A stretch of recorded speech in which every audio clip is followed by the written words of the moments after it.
Annabelle Carter set her suitcase down in the dirt and looked the rancher dead in the eyes. "I heard you've gone through 4 cooks in 6 weeks," she said. "I'm not here to be liked. I'm here to work." Caleb Whitmore didn't answer right away. He looked at her the way a man looks at a horse he's not sure will survive the winter, measuring, doubting, already calculating the loss. "This ranch has no room for weakness," he finally said. Anna didn't blink. "Then give me work, not pity." Neither of them knew that sentence would change everything. If this story already has you hooked, subscribe to our channel right now and follow every part to the very end. And drop a comment telling us what city you're watching from. I want to see how far this story travels. The morning Anna arrived at Stone Creek Ranch, the sky was the color of ash and the whole place smelled like something dying. That wasn't poetry, it was fact. 3 fence posts along the eastern pasture had collapsed inward. The water trough near the stable had cracked down the middle and nobody had bothered to patch it. 2 of the remaining ranch hands were sitting on overturned feed buckets outside the bunkhouse, not working, not talking, just sitting with the hollow patience of men who had already made peace with leaving. Caleb Whitmore stood at the edge of the yard and watched the woman climb down from the supply wagon that had brought her from Laramie. She moved without hurry. She didn't look around the way most new arrivals did, scanning the property, forming opinions, deciding whether the place was worth their time. She simply picked up her suitcase, took 3 steps forward, and addressed him directly. "You're Whitmore." It wasn't a question. "I am," Caleb said. "I'm Anna Carter. The agency in Laramie sent word you needed a cook." She glanced briefly at the 2 men on the feed buckets, then back at him. "You need more than a cook by the look of things. But a cook is what I am, so that's what I'll give you." Caleb had been running Stone Creek for 11 years. He had buried his father in its ground, lost 3 good men to a cattle drive gone wrong in the winter of 1883, and watched the bank send letters every month for the past 2 years with decreasing patience and increasing legal language. He was not a man who surprised easily, but something about the way Anna Carter stood there, 1 suitcase, no apology, not a trace of the nervous performance he usually got from people who wanted something from him, caught him off guard. $40 a month, he said. "You cook 3 meals a day, keep the kitchen clean, manage the pantry. The men eat at 6 noon and 6. You eat after they do." "I'll eat when I have time," Anna said. "Show me the kitchen." He showed her. She didn't say a word when she walked in. She moved through it like a woman solving a problem, opening cabinets, checking the weight of the flour sack, lifting the lid on the cast iron pot, and setting it back down without comment. She ran her thumb along the edge of one shelf, looked at the dust, looked at the state of the wood stove, crouched to check the firebox. Then she turned around. "You have enough for tonight," she said. "Tomorrow I'll need to make a list. The supply account at Morrison's is—" "I don't need much," she said. "Tonight I'll work with what's here." Caleb left her to it. He didn't expect anything remarkable. He had hired women before to manage the kitchen when the ranch was flush, and even then cooking for a cattle crew was grinding work, thankless, repetitive, physically hard. Most people lasted 3 months before the isolation wore them down. At 5:30, he was in the small office off the main room, going through the bank correspondence for the 14th time, as though reading it again would change what it said when he heard the sound of the men coming in from the pasture. He heard them stop. Silence had a different quality than noise. Noise was easy to ignore. Silence made a man look up. Caleb walked to the doorway. Every one of his remaining 6 ranch hands was standing at the long table, and none of them were sitting down yet. They were looking at the food. Not with aggression or skepticism, with the specific, careful stillness of men who hadn't seen something good in a long time and weren't sure they were allowed to want it. Anna had made beef stew with the leftover cut he'd watched sit in the cold box for 4 days because nobody had touched it. There was cornbread golden across the top, cut into even squares. There was a pot of dark coffee already poured into the communal mugs. The table had been wiped clean. The candles he hadn't even known there were candles were lit. It was not a fancy meal, it was a real one. And the distinction in a place that had been running on dried jerky and cold biscuits since March was seismic. Tom Briggs, the oldest of the hands, a man who had ridden with Caleb's father, and who expressed approval by not complaining, pulled out his chair, sat down, and said quietly, "Well." That was it. Just, well. But the other men sat down after him, and within 60 seconds, the room had noise again. The comfortable, ordinary noise of men eating food that someone had actually made for them. Caleb watched from the doorway, and felt something tighten in his chest that he didn't have a name for. Anna came out of the kitchen with a fresh ladle and refilled Tom's bowl without being asked. "Ma'am," Tom said. He nodded once, the way men of his generation acknowledged debt. Anna nodded back and returned to the kitchen. Caleb did not go in for supper that night. He stood in his office doorway and listened to his men eat, and for the first time in 4 months, the sound of Stone Creek Ranch did not feel like a place in the process of dying. The first week was a study in contrasts. Anna rose before anyone else. Caleb knew this because he was a bad sleeper, and he heard the stove catch fire in the dark well before 4 in the morning every single day. By the time the hands came in for breakfast, everything was ready, and by the time they rode out, she was already reorganizing the dry storage, or on her hands and knees, scrubbing the corner of the kitchen floor where something had been rotting under the boards. She did not ask for help. She did not complain. She did not make conversation for the sake of it. What she did do, and this was what first made Caleb pay close attention, was watch. She watched the men the way a careful person watches machinery, looking for what was working and what wasn't. She noticed that young Pete Calloway, the newest hand, who couldn't have been older than 19, spent every evening sitting alone outside the bunkhouse instead of going in with the others. She noticed that Tom Briggs favored his left hand when he thought no one was looking. She noticed that Hector, the Mexican hand, who had been with the ranch for 3 years, sent most of his wages home and ate less than he should have been eating. She started setting aside a larger portion for Hector without drawing attention to it. She asked Pete one morning if he'd like to learn where the supplies were kept so he could fetch things when she was occupied, and within a week, Pete was spending his evenings at the kitchen table instead of outside. Not because Anna had made a project of him, but because she'd given him a task that made him feel useful. Tom Briggs. She simply moved his coffee mug to the left side of the table without comment. Caleb noticed all of it. He also noticed on the 5th day that she had pulled out the supply ledger he kept on the shelf above the kitchen door, a ledger he hadn't touched in months, because the numbers made him sick and was going through it with the focused attention of someone who was not impressed by what she found. "You've been paying 12 cents a pound for salt pork from Morrison's," she said when she heard him come in. "Morrison's is the only supplier in range." "Morrison's is charging you 3 cents above regional market," she said. "And the flour weight is off. Every third order the sack is underweight by about 4 pounds. It's consistent enough that it's not accidental." Caleb went still. "You're sure about that?" "I kept numbers for a household in Denver for 2 years," she said. She didn't explain more than that, and something in her tone made it clear she didn't intend to. "You've been paying for what you haven't been receiving for at least a year based on what's in here." He looked at the ledger. She had gone back 12 months and marked the discrepancies in small, neat pencil notations along the margin. The total was not insignificant. "If you confront Morrison directly," she continued, "he'll deny it and likely cut your credit. But if you start buying flour from the Hendricks mill in the next county and keep quiet about knowing you can recover the difference slowly, and he won't have cause to tighten your terms before you're in a position to drop him." Caleb looked at her for a long moment. "Where did you learn to think like that?" "Necessity," Anna said, and closed the ledger.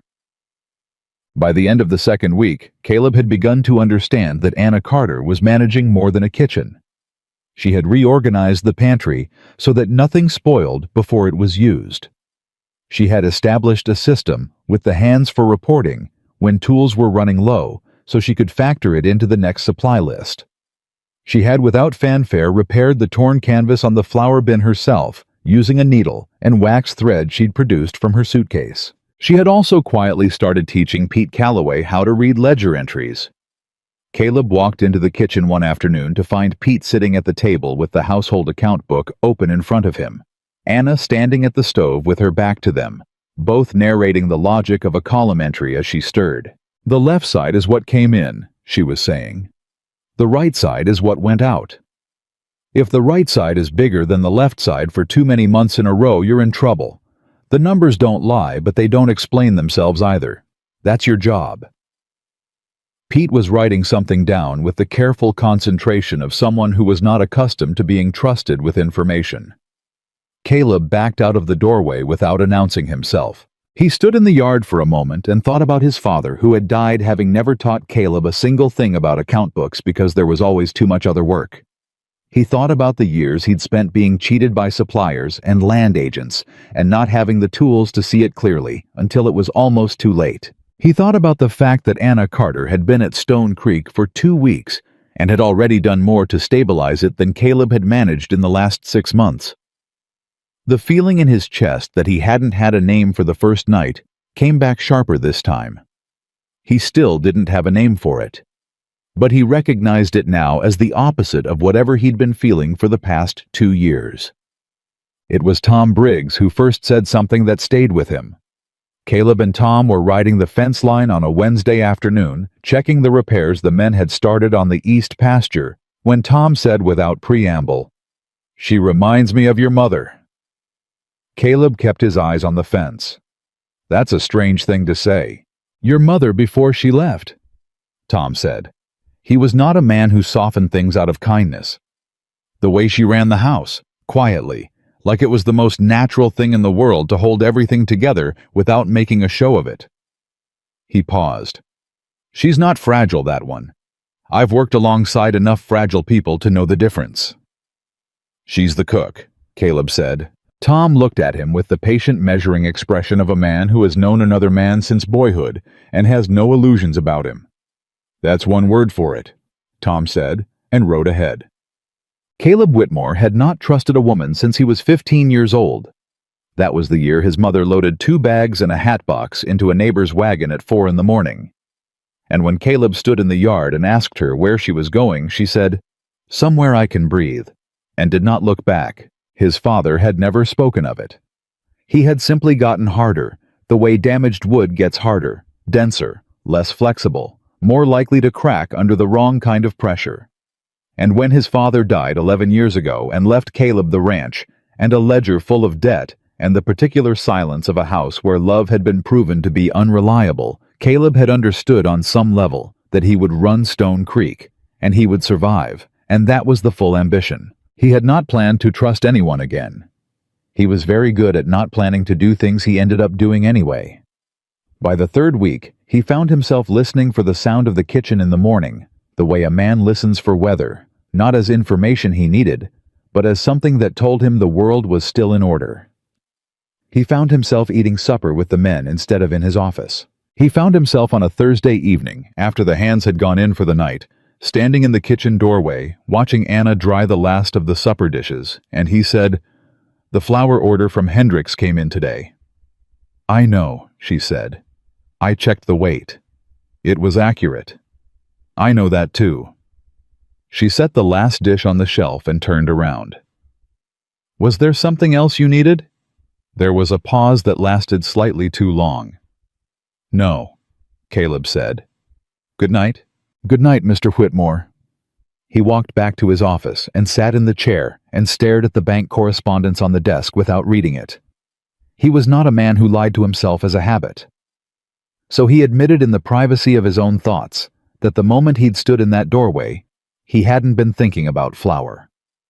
Joel. The knock came on a Sunday morning in the 4th week.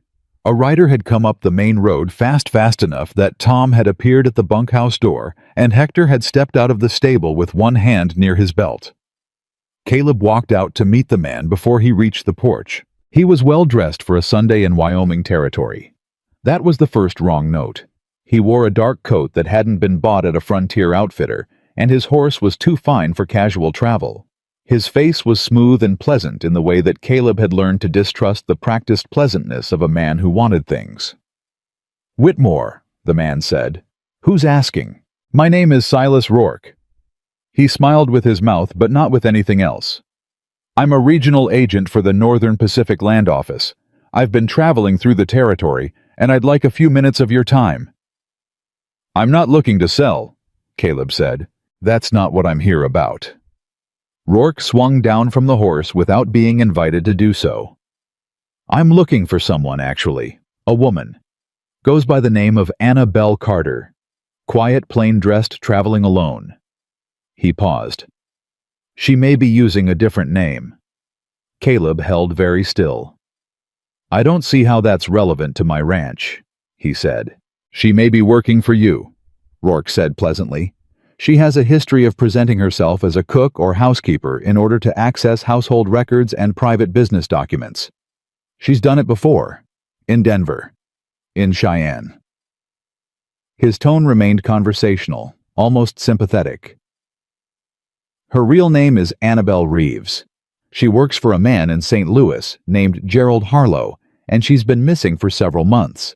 Mr. Harlow is very interested in finding her. The kitchen door was closed. Caleb looked at Rourke without any readable expression and said, I haven't seen any woman matching that description. Rourke held his gaze for a moment. I see. He reached into his coat and produced a card. If you do Mr. Whitmore, I'd strongly encourage you to reach out to me rather than becoming further involved. Mr. Harlow is a patient man, but his patience has a limit. And the people who've tried to shelter this woman in the past have found that protecting her carries a significant cost. He said it the way men say things that are meant to sound like reasonable advice and are actually threats. Caleb took the card. I'll keep that in mind. Rourke remounted, tipped his hat once with exactly the right amount of courtesy, and rode back down the road at the same fast pace he'd arrived. Caleb stood in the yard until the sound of the hoofbeats faded. Then he turned, walked back to the house, went straight to the kitchen, and opened the door. Anna was standing at the stove. Her back was to him, but her hands had stopped moving. You heard, Caleb said. A beat of silence. Then, yes. Is it true that name Annabelle Reeves, is that you? Anna set down what she was holding and turned around. Whatever expression Caleb had expected, fear denial, a practiced performance of innocence, he did not get it. What he got instead was the expression of someone who had been waiting for a specific moment and had decided when it came to meet it straight. My name is Anna, she said. Whatever else it may have been, that part is true. Who is Gerald Harlow? Her jaw tightened, just slightly. A dangerous man. And Rourke, a man who works for dangerous men and tells himself the work is legitimate. She held his gaze. I didn't come here to bring trouble to your ranch, Mr. Whitmore. I came because I needed work and because I thought the distance was enough. Clearly it wasn't. No, she said. Clearly it wasn't. The kitchen was quiet. Outside, one of the men said something to another, and they both laughed, the ordinary sound of an afternoon on the ranch, completely unaware of what was happening 12 feet away. Caleb set Rourke's card on the kitchen table between them. You're going to tell me the rest of it, he said. It was not a demand. It was something steadier than a demand, the calm statement of a man who had already decided to hear it, whatever it was. Anna looked at the card, then she looked at him. Not today, she said quietly, but soon. I promise you that. Caleb nodded once. He left the card on the table. He did not pick it up. He walked back to his office, and this time he did not look at the bank correspondence at all. He looked at his hands for a long time instead, thinking about the way Anna had turned around and met his eyes with the specific courage of someone who had stopped pretending. And he thought about Rourke's pleasant, dangerous smile. And he thought about the sentence the man had used protecting her, carries a significant cost. And he waited for the feeling of a man who had too many of his own problems to take on someone else's. The feeling didn't come. What came instead was something older and quieter. Something that felt against every reasonable expectation, like resolve. Rourke's card stayed on the kitchen table for 3 days. Anna didn't move it. Caleb didn't move it. It sat there between them like an unspoken agreement that the conversation had started, that it wasn't finished, and that both of them knew it. On the first day after Rourke's visit, Anna cooked as she always did. She rose before 4, fired the stove, fed the men. She checked the flour weight from the Hendricks delivery and wrote the figure in the margin of the supply ledger. She taught Pete Calloway how to reconcile a monthly account against a weekly one, and she listened without comment when Hector told her quietly over the lunch dishes that the man who'd ridden in on Sunday had the kind of eyes that made a person want to know where the exits were. "You've seen men like that before," Anna said. "In Sonora," Hector said. "Men who work for bigger men and don't mind doing the ugly parts." He paused. "You want me to say something to Whitmore?" "He already knows," Anna said. Hector nodded slowly. "Then he's either going to deal with it or he isn't." "Yes," Anna said. "That's exactly right." She said it without emotion, the way a person states a fact they've made peace with. But her hands working the dish towel were too careful, too controlled. And Hector, who had spent his life reading the small truths that people's bodies told when their voices wouldn't saw it, and said nothing more. On the second day, Caleb rode out to the east pasture and stayed there until dark. Tom Briggs rode with him in the morning and came back alone at noon, and when he came in for lunch, he sat beside Anna at the kitchen table, not eating, just sitting, and said, "He's thinking." "About Rourke," Anna said. "About everything." Tom wrapped his hands around his coffee mug. "Caleb Whitmore has been carrying this ranch alone for 11 years. He doesn't ask for help because asking means admitting the weight, but he doesn't walk away from things either, never has." He looked at her steadily. "Whatever trouble you brought through that gate, he won't hand you over to it. I can tell you that much." Anna looked down at the table. "He doesn't know the full size of the trouble yet."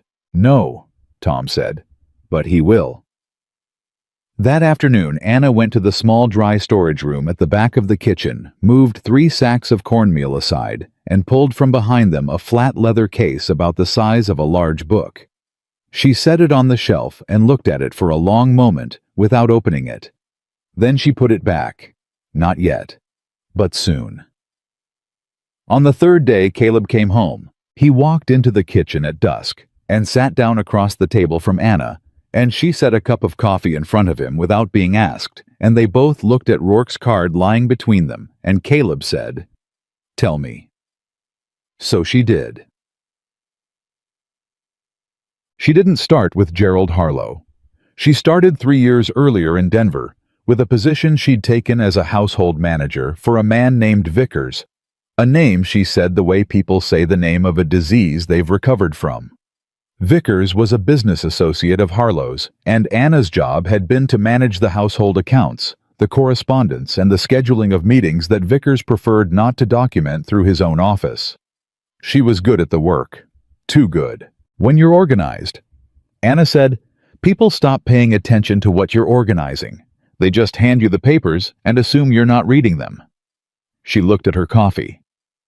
I was reading them. What she found over the course of 8 months was not obvious all at once. It was the kind of thing that assembled itself slowly, a discrepancy. Here a name repeated there, a set of land transfer documents that referenced a railroad right-of-way that didn't match the public survey maps she'd seen in the city land office. A contract for labor recruitment that was signed by 3 different men in 3 different states, all of them operating under the same parent company, a company whose name never appeared in any public record. Workers, Anna said quietly. Mostly immigrants. Men who arrived in the territory looking for railroad work and signed contracts they couldn't read. The contracts allowed the company to hold their wages pending project completion. The projects were structured so that completion could always be delayed. Some of those men worked 2 years and were paid almost nothing. Some of them disappeared entirely from the records. Caleb was very still. And the land, he said. The railroad right-of-way claims were fraudulent. They used false survey documents to file federal land grants, then sold the land to settlers at full price. Some of those settlers built homes, dug wells, planted crops. She paused. And then the land company came back with the legal paperwork and took everything away from them. Courts upheld the grants because the federal filings looked clean. Nobody looked behind the filings. Until you. Until me. Her voice was flat. Not proud, not regretful, just flat the way a person's voice gets when they've described something so many times in their own head that it has been reduced to its essential facts. I copied what I found. I put it into a ledger of my own dates, names, amounts, land parcel numbers, contract references. I didn't know what I was going to do with it. I only knew I couldn't unknow it. When did Harlow find out? Anna's hands closed around her coffee mug. Vickers noticed some papers were out of order, she said. He didn't suspect me immediately, he suspected one of the other staff. But Harlow was more careful than Vickers. Harlow sent a man to the house to go through my room while I was in the kitchen. She stopped. I came back early. Caleb said nothing. He waited. The man told me very calmly that Mr. Harlow would appreciate a conversation, Anna said. That my position was still secure. That there was no reason for unpleasantness if I simply returned what I'd taken and continued my work. She looked up at Caleb. He said it the way men say things when they already know what happens if you say no. You ran, that night. She exhaled slowly. I left with one bag and the leather case, and I didn't go anywhere I'd been before. I worked my way north and west, a few months here, a few months there. A cook in one town, a housekeeper in another. I kept moving because the one time I stayed too long, 6 months in Cheyenne, a man appeared at my employer's door asking questions. She paused. That employer asked me to leave, quietly. He was afraid. Most people would be, Caleb said. Yes, Anna said. I know. The kitchen was so quiet they could hear the wind against the side of the house. The agency in Laramie, Caleb said. Do they know who you are? The woman at the agency knows my name is Anna Carter. Nothing more. I paid for the registration myself. No references, no previous employer listed. I told her I'd been doing private household work and needed a ranch placement. She looked at him steadily. She placed me here because you were desperate and I was the only applicant. Something flickered in Caleb's expression. Not offense. Something more complicated. And the ledger, he said. You still have it. A silence that lasted exactly 3 heartbeats. Yes, Anna said. Caleb sat back in his chair and looked at the ceiling for a moment. Then he looked back at her. Rourke said protecting you would cost me everything. It might, Anna said. She didn't soften it. Harlow has money and connections, and he has been patient for 2 years because he can't afford to be. He's not looking for revenge. He's looking for the evidence. If he gets it, every fraud case that might be built from it disappears. She met Caleb's eyes directly. I am telling you this because you asked me to tell you, and because you deserve to know what's standing at the edge of your property. Caleb looked at her for a long time. Why didn't you go to a federal marshal 2 years ago? He said. It was the right question. She could tell he'd been holding it back, waiting for the right moment. I tried, Anna said. In Denver. The marshal I went to was on Vickers' payroll. I found that out when 2 men showed up at the boarding house I was staying at the next morning. Her voice didn't change pitch, but something behind her eyes went very still. I ran through the back. I've been careful about who I trust with the information ever since. Caleb nodded slowly. He picked up Rourke's card from the table. He looked at it for a moment, the embossed type, the clean professional lettering. Then he set it face down. You're not going anywhere, he said. Anna's breath caught, just barely. Caleb, this ranch is not going to be the place where Gerald Harlow's errand boy finds you. His voice was even and certain, in the way of a man who had already run the argument in his own head and reached the end of it. You said you need someone to take the evidence to a federal authority who can be trusted. We're going to figure out who that is. But you are not going anywhere alone. Anna stared at him. You have a bank breathing down your neck, she said. You have 6 men and a herd and 40 miles of fence. You don't have the resources to take on. I'm aware of what I have, Caleb said. I'm also aware that you have spent 2 years running because every place you stopped, the man you stopped with decided you were too dangerous to keep. And I want to be clear that I am not making that decision. He stood up. "We'll talk more tomorrow. Eat something. You haven't eaten." He walked out. Anna sat at the kitchen table and looked at the empty doorway for a long moment. Then she looked at Rourke's card face down on the table. Then she pressed the heels of both hands against her eyes and breathed. The next morning changed the texture of the ranch in ways that were hard to explain, but impossible to miss. It wasn't that anything was said openly. Caleb didn't call the men together. There was no announcement. But Tom Briggs started riding the northern fence line an hour earlier than usual. Hector moved his bedroll to the stable without explanation. Pete Calloway, who had been 17 kinds of useless in any situation requiring physical courage, started paying attention to the road in a way that meant someone had talked to him. Anna noticed all of it. She said nothing, but when Tom came in for breakfast and she refilled his coffee, she held the pot a half-second longer than necessary, and Tom gave a single short nod, and that was the whole conversation. The ranch was closing ranks, not loudly, not with speeches.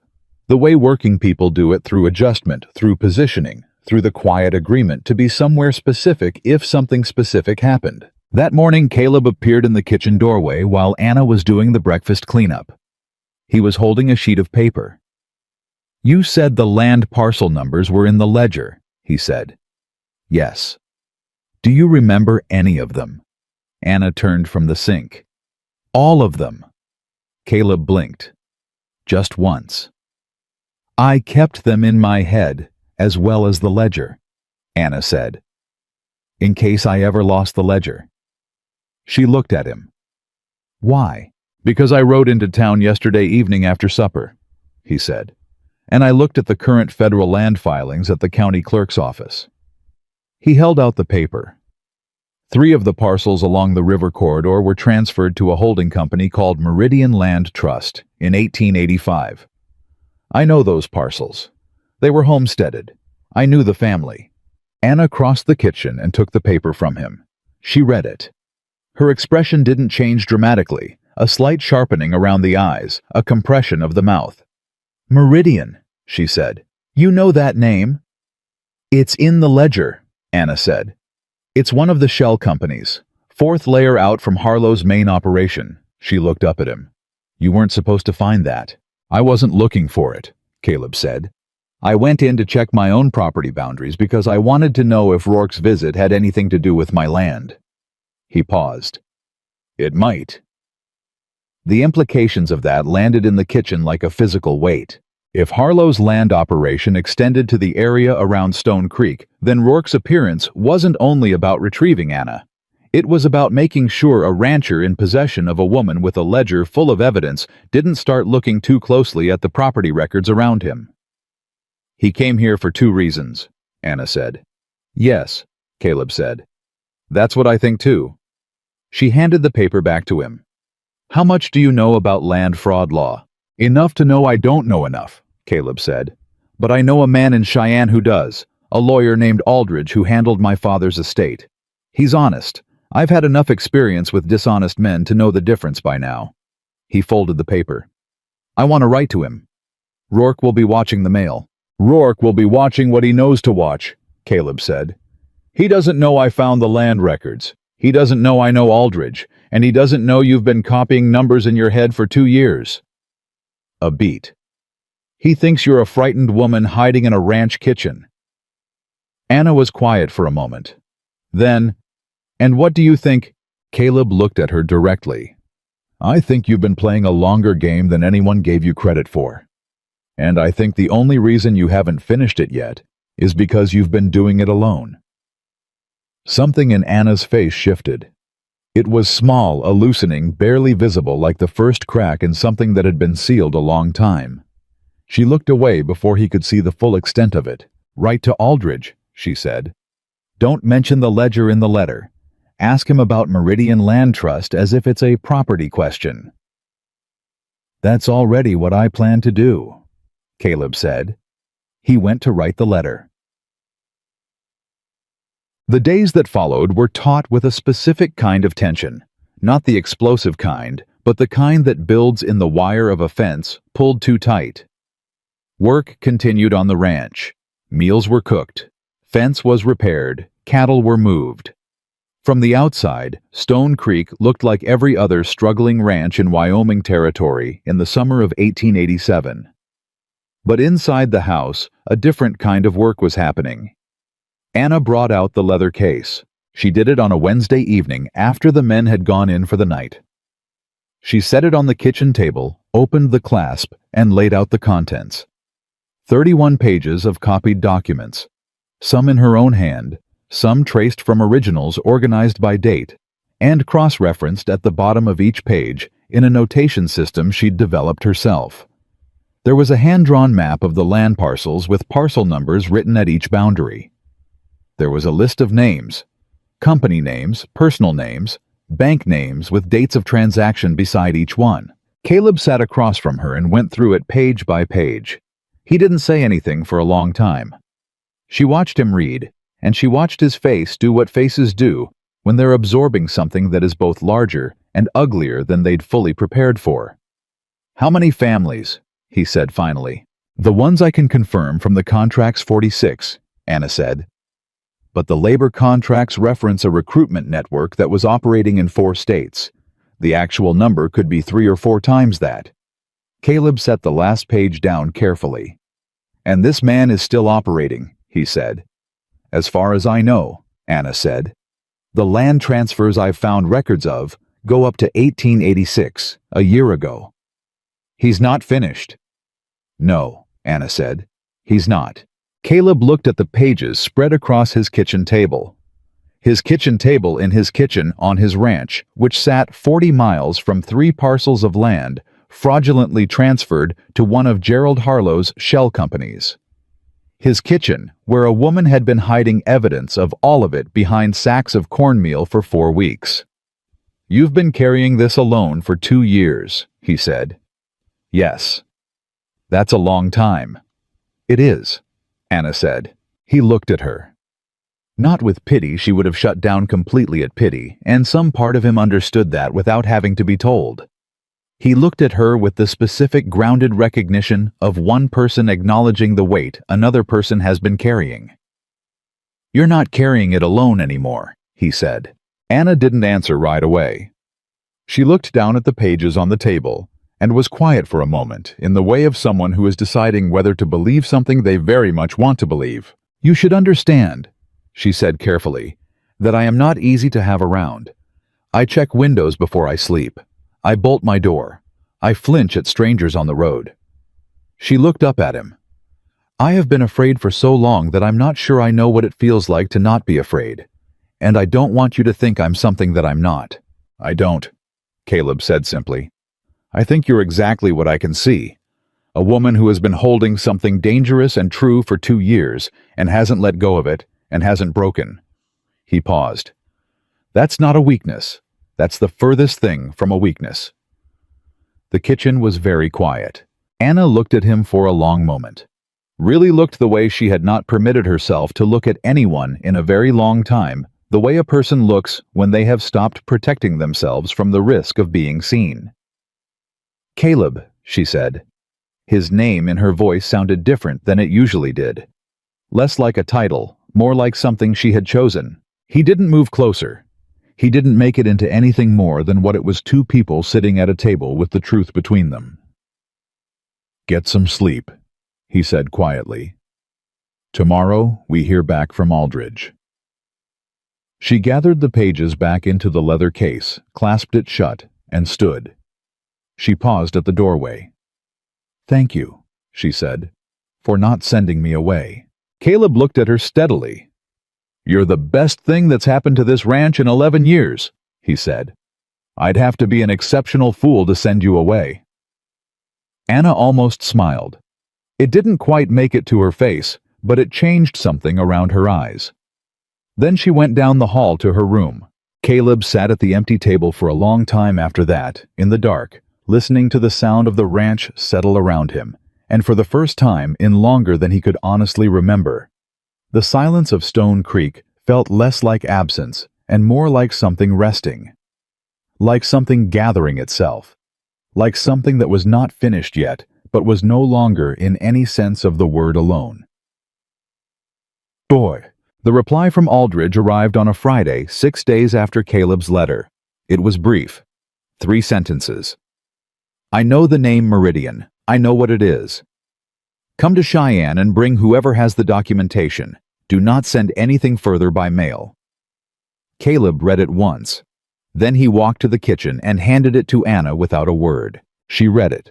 Her face went through several things in quick succession: recognition, calculation, and then something that looked almost like relief. Except relief that had been so long suppressed, it came out looking more like controlled breathing. He knows, she said.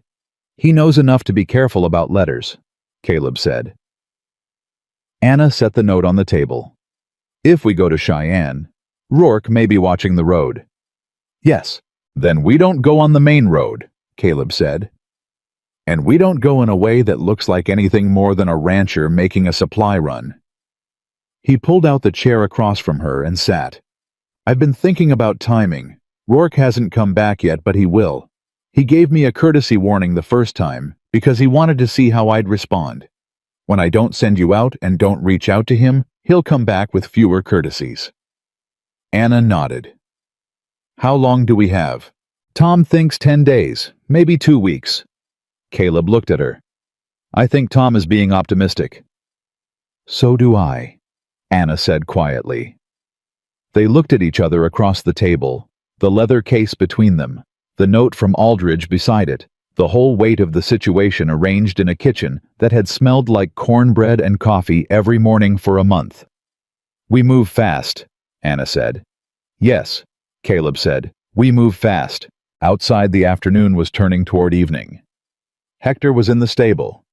Pete was at the fence. Tom was somewhere on the road watching. The ranch went on the way it always did, working, breathing, holding itself together. But the clock, invisible and certain, had started. They had 7 days before Rourke came back. Caleb knew it was 7 because on the 8th morning after Aldridge's letter arrived, Tom Briggs rode in from the North Road at a pace that meant news, and when he came through the kitchen door, his face said everything before his mouth did. 2 riders, Tom said. Stopped at the Hendricks Road junction. They're not moving, just watching the gate. Caleb set down his coffee. How long? Since first light, maybe before. Anna was at the stove. She didn't turn around, but her hands stopped. Rourke, Caleb said. One of them matches the description. The other one I don't know. Bigger man, the kind of big that's professional. Tom looked at Caleb steadily. They're not here to talk this time. The kitchen absorbed that information the way a room absorbs a change in temperature, not all at once, but completely. Caleb looked at Anna's back. How close to ready is the case? She turned then. It's been ready for 2 years, she said. The question is whether Aldridge can move fast enough once we get it to him. I sent a second letter 4 days ago, Caleb said. Told him we'd be in Cheyenne by the end of the week. He sent back 1 word. He pulled a folded note from his shirt pocket and set it on the table. Anna looked at it. The single word written in Aldridge's tightly controlled hand was ready. Then we go today, Anna said. We go today. Caleb agreed. Tom looked between them. I'll get Hector. The plan was not complicated, which was its only real virtue. Complicated plans had too many places to break. Caleb would take the supply wagon on the main road to Laramie openly, visibly, the way a rancher making a regular run would do it. Tom and Hector would ride with him. It would look like 3 men doing ordinary work, and Rourke's watchers at the junction would see exactly what they were supposed to see. Anna would not be on that wagon. She would leave on horseback through the eastern pasture, with Pete Calloway cutting south through the Hendricks property and picking up the back trail to the Cheyenne Road. Pete knew that land better than anyone on the ranch. He'd grown up on the neighboring spread before his father lost it, and he could ride that country in the dark. The leather case would go with Anna. Caleb had thought about whether to split them himself with Anna Tom with the decoy wagon. But Rourke had seen Caleb's face and knew this ranch was Caleb's. If Caleb disappeared from the main road on the same day Anna moved, even a man of average intelligence would connect it. The decoy only worked if Caleb was the one being visible. He told Anna this while they were getting the horse ready, speaking quietly and quickly the way people speak when time has become a specific, countable thing. "Pete knows to stop at nothing," he said. "If anything looks wrong on the trail, you don't wait. You ride." "I know how to ride," Anna said. "I know you do. I'm saying it anyway." He checked the saddle cinch. Aldridge's office is on Ferguson Street, second floor above the land title company. He knows to expect a woman traveling alone or with a young man. He's not going to ask questions. He's going to take the case and start working. Anna adjusted the strap of the leather bag across her shoulder. She had packed nothing else. One bag and the evidence, the same way she'd arrived at Stone Creek a month ago, with one suitcase and a decision. The symmetry of it was not lost on either of them. "Caleb," she said. He looked at her. "If something goes wrong on the main road—" "Nothing is going to go wrong on the main road. But if it does," she said. She held his gaze without flinching. "The ledger is what matters. Not me. Not you. The ledger is what 46 families need and what Harlow is afraid of. If it comes to a choice—" "It won't come to that choice," Caleb said. His voice was flat and certain. "Stop making plans for losing." She studied him for a moment. This man she had known for 1 month, who had given her work, and then given her trust, and now was standing in his own stable, planning a deception to protect her and the evidence of something neither of them had asked to be responsible for. "I don't know how to thank you," she said. "You don't have to thank me." He looked at her directly. "Just get to Aldridge. Then come back." The last 2 words were simple. He said them like they were obvious. Like her coming back was the only logical conclusion to the day. Anna got on the horse. Pete was already mounted, watching the eastern fence line with young eyes that had gotten considerably older in the past week. He gave Caleb a tight nod. "I'll get her there," Pete said. "My word." Caleb looked at the boy, 19 years old, still learning to read ledger columns, sitting a horse with more steadiness than Caleb had given him credit for. "I know you will," Caleb said.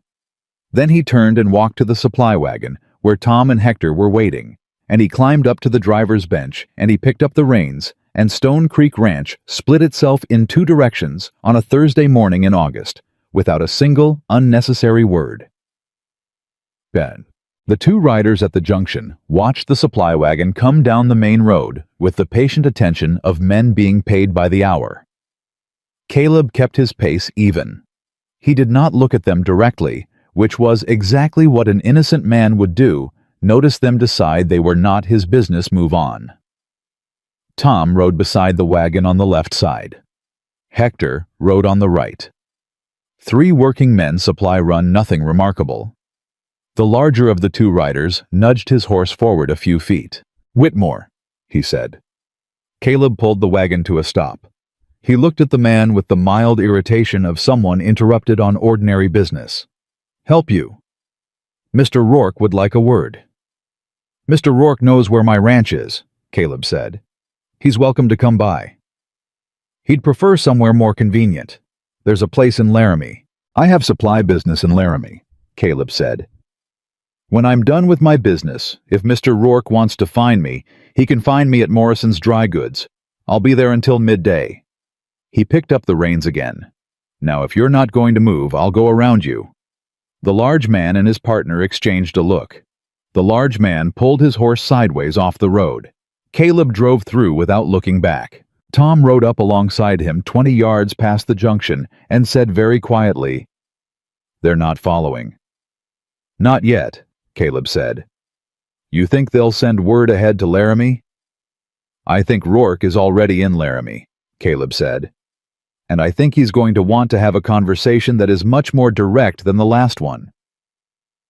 Tom digested this.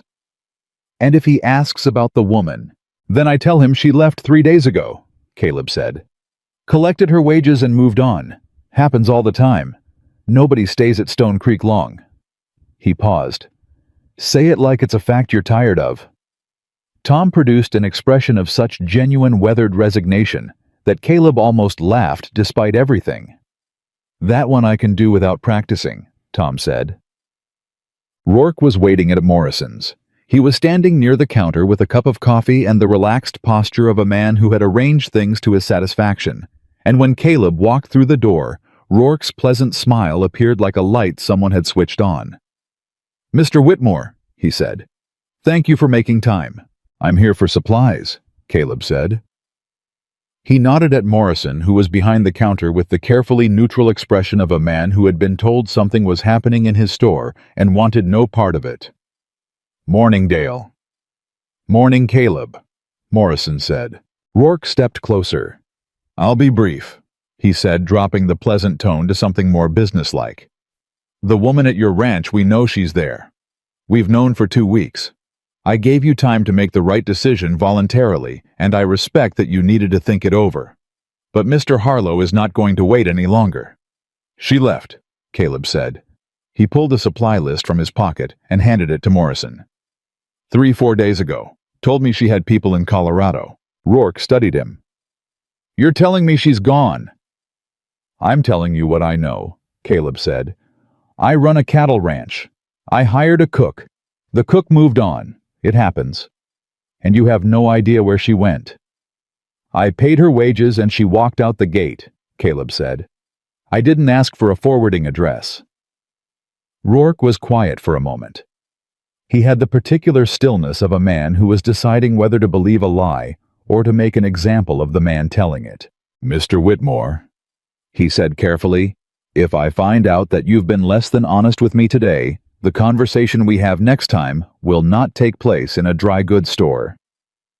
Caleb looked at him with the level, unhurried gaze of a man who has already decided what kind of man he is going to be, and finds the question settled. "I look forward to your next visit," he said.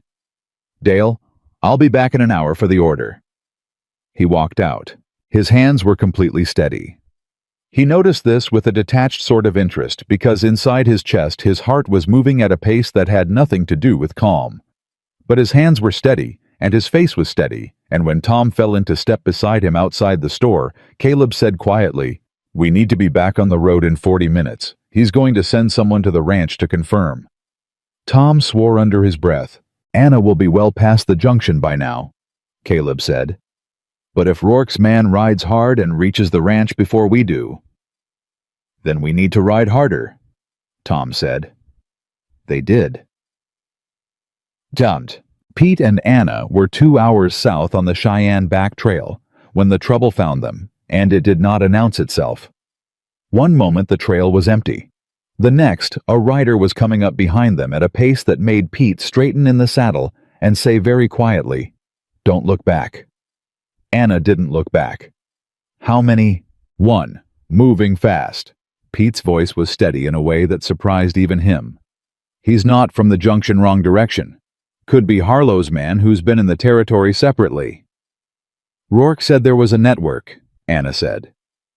"Then there's more than 2 men watching this county," Pete said. "How far to the Sutter Creek crossing?" "Half a mile. If we make the crossing and go north along the creek bed, we're off any visible trail for 4 miles. Pete glanced back once quick controlled. "He's seen us, but he's not sure yet. He's closing but not running. He's checking." "Then we don't run either," Anna said. "Not yet. Running confirms it." Pete looked at her sideways. "You've done this before." "More times than I'd like," Anna said evenly. They kept their pace steady, not slow enough to look like they were waiting, not fast enough to look like they were fleeing. The creek crossing came up, and they turned north along the bank, as if it were the natural choice the way people take a trail they know.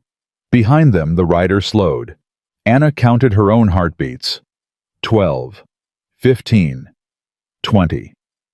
"He's stopped," Pete said. "Still watching." "Yes." A pause. "He's turning back."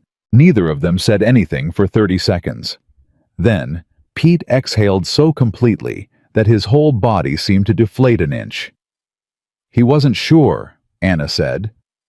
"No," Pete said. "He wasn't sure." He looked at her. "That was well done." "Thank you, Pete," Anna said. And something in her voice, the straightforward warmth of it, the way she said his name, like it meant something, made Pete sit a little differently in his saddle for the rest of the ride. They reached Cheyenne at 4 in the afternoon. Aldridge was a thin man in his 60s, with the precise, unhurried movements of someone who had been doing careful work for a very long time, and had learned that urgency and haste were not the same thing. He opened the door of his office before Anna knocked, which meant he had been watching the street. "Miss Carter," he said. "Mr. Aldridge." Anna stepped inside. Pete stayed at the door. "Caleb Whitmore sent me. I know why you're here," Aldridge said. "Come in and sit down." He looked at Pete. "You too, son. Lock that door." Anna set the leather case on his desk. Aldridge opened it. He went through the pages in silence, the way Caleb had carefully, completely without interrupting himself.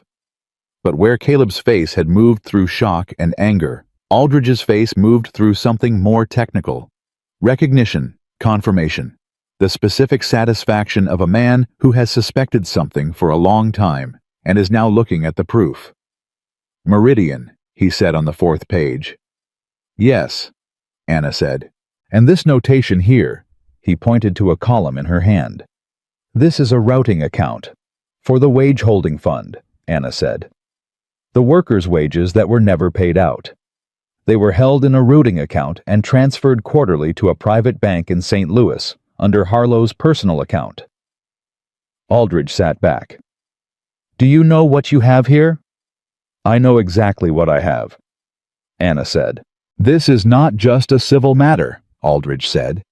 "The federal land grant fraud alone is a criminal offense. The labor contracts if these workers were held against their will or under fraudulent terms." He stopped. "How long have you been carrying this?" 2 years, Anna said. Aldridge looked at her over the pages with the expression of a man recalibrating his understanding of what a person can carry. "The marshal here in Cheyenne," he said. "His name is Graves.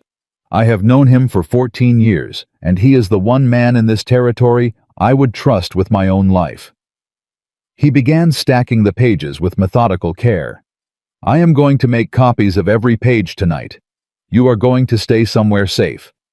I have a boarding house on Madison Street. The owner is my wife's cousin. She will ask no questions, and tomorrow morning we are going to walk into Graves' office together." Anna looked at the case. "The originals stay with you." "The originals go into my office safe tonight," Aldridge said. "By morning there will be 3 sets of copies in 3 different locations." He looked at her steadily. "Miss Carter, this is over.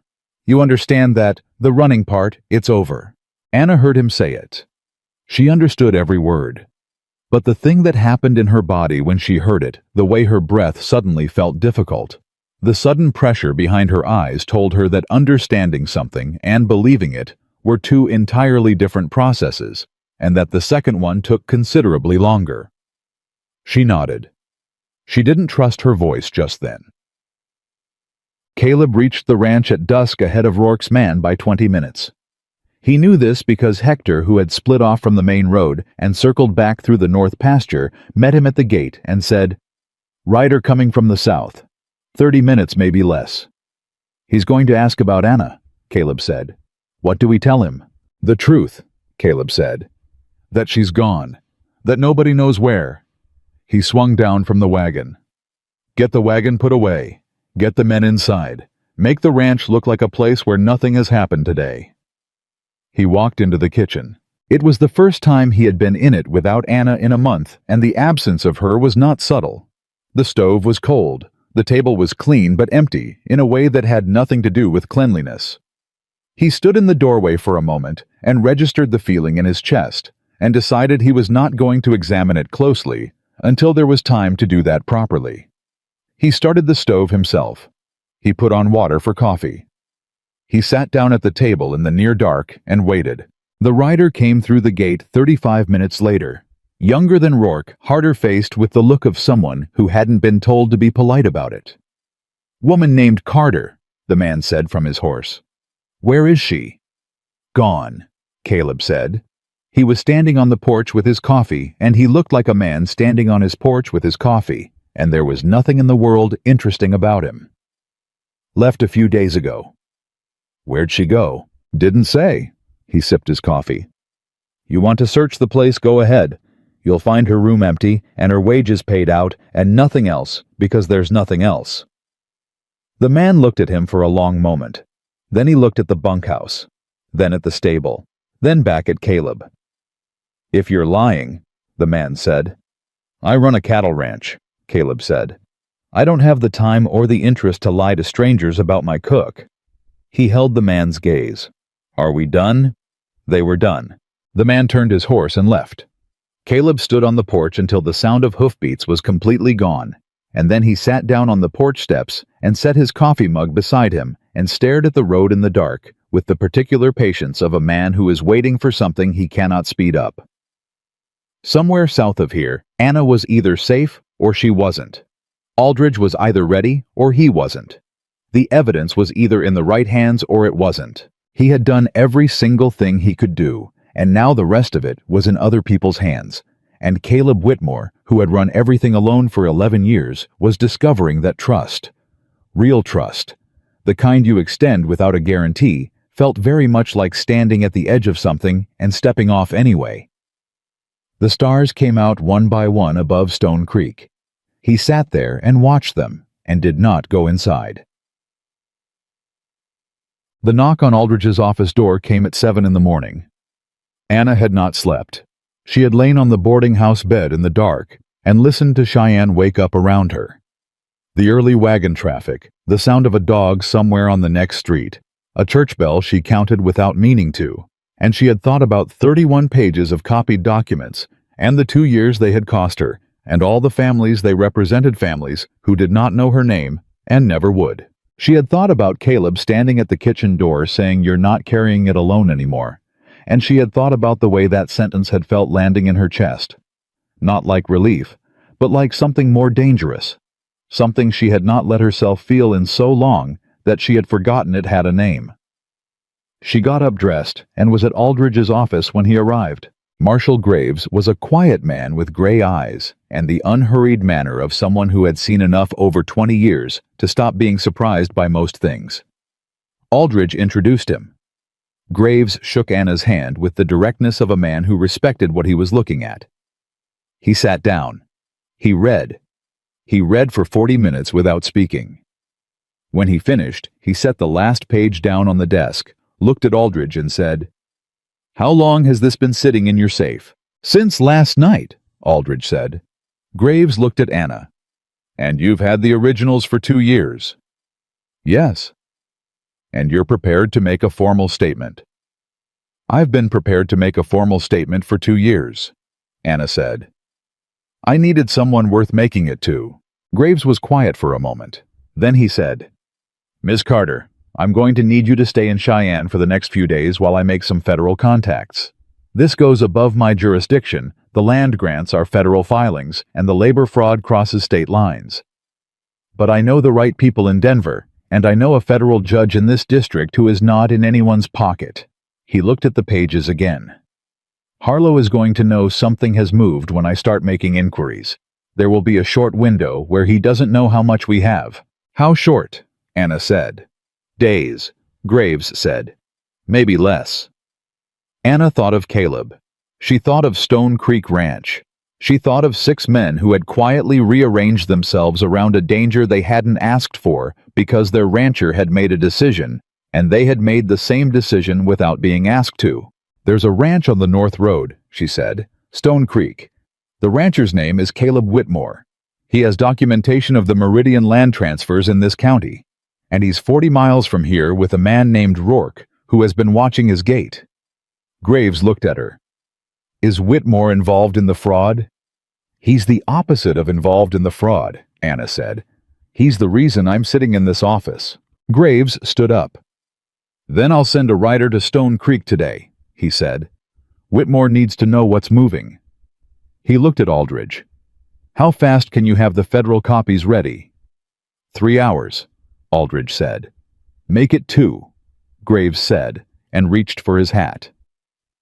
Anna sat in the chair after Graves left, and Aldridge disappeared into the back room, and the quiet of the office settled around her, and for the first time in 2 years, the quiet did not feel like a threat. It felt like the held breath before something breaks open.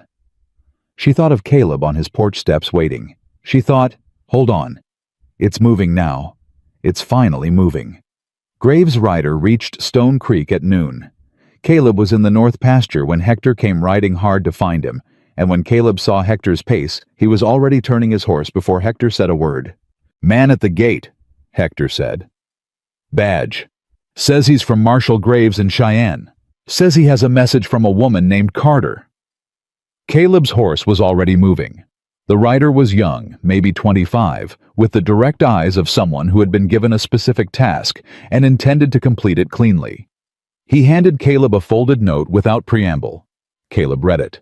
Anna's handwriting, he recognized it from the supply ledger, the neat, precise hand of a woman who had learned early that clarity on paper prevented problems later. 3 sentences. Evidence is with Graves and Aldridge. Federal contacts being made today. Rourke may move on the ranch before we can stop him. Graves is sending help, but it will take time. Hold on. Caleb folded the note and put it in his shirt pocket. "What's your name?" he said to the rider. "Daniels, sir. How long before Graves can get men out here?" Daniels looked uncomfortable in the way of someone delivering news they know is insufficient. "Marshal Graves says 2 days at the earliest. He's coordinating with the federal office in Denver, and he doesn't want to move with local deputies on something this size. He needs federal authority behind the arrest warrants before he acts." 2 days, Caleb said. "Yes, sir." 2 days was a problem. Rourke's man had been at the ranch last night and found nothing, which meant Rourke now knew the lie, or would soon enough. A man like Rourke didn't stay patient once the game moved without him. "Tell Graves I understand," Caleb said. "Tell him Stone Creek will be standing when he gets here." Daniels nodded, turned his horse and rode. Caleb sat still for a moment.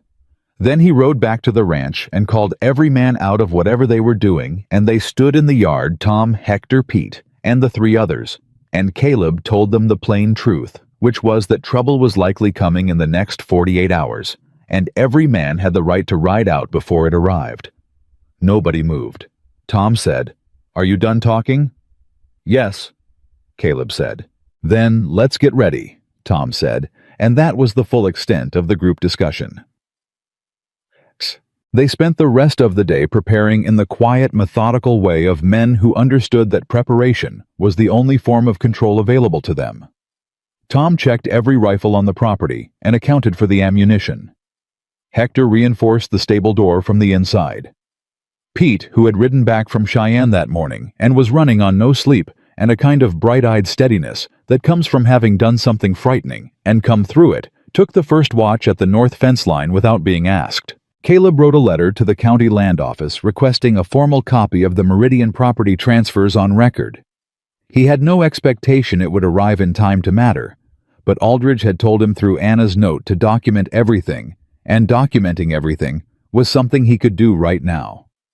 He wrote the letter, sealed it, and handed it to Daniels's dust trail, even though Daniels was long gone. He laughed at himself briefly, and without much humor, and went to check on the horses.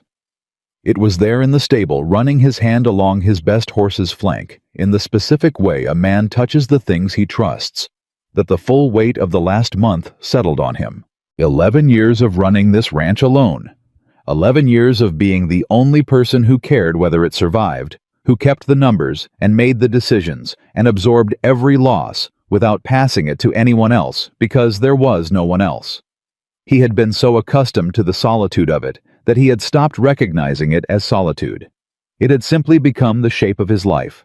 And then a woman had come through his gate with one suitcase and no explanation, and had started quietly and without asking permission to change the shape of everything. He thought about the leather case she'd kept behind sacks of cornmeal.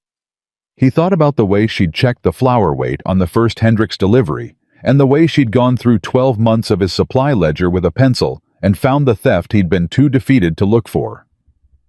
He thought about her telling Pete Calloway that the numbers don't lie, but they don't explain themselves.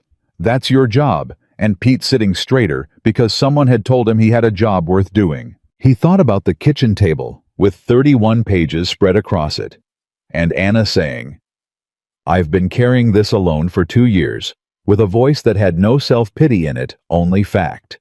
He thought about her saying, "I don't know how to thank you," and himself saying, "Come back," as if it were simple. It was simple. That was the thing he was only now understanding fully. After 11 years of making everything complicated, of treating trust like a resource too scarce to spend, of keeping people at a distance. Because distance was the only reliable form of safety he'd ever found. The thing that was actually true was very simple. He wanted her to come back.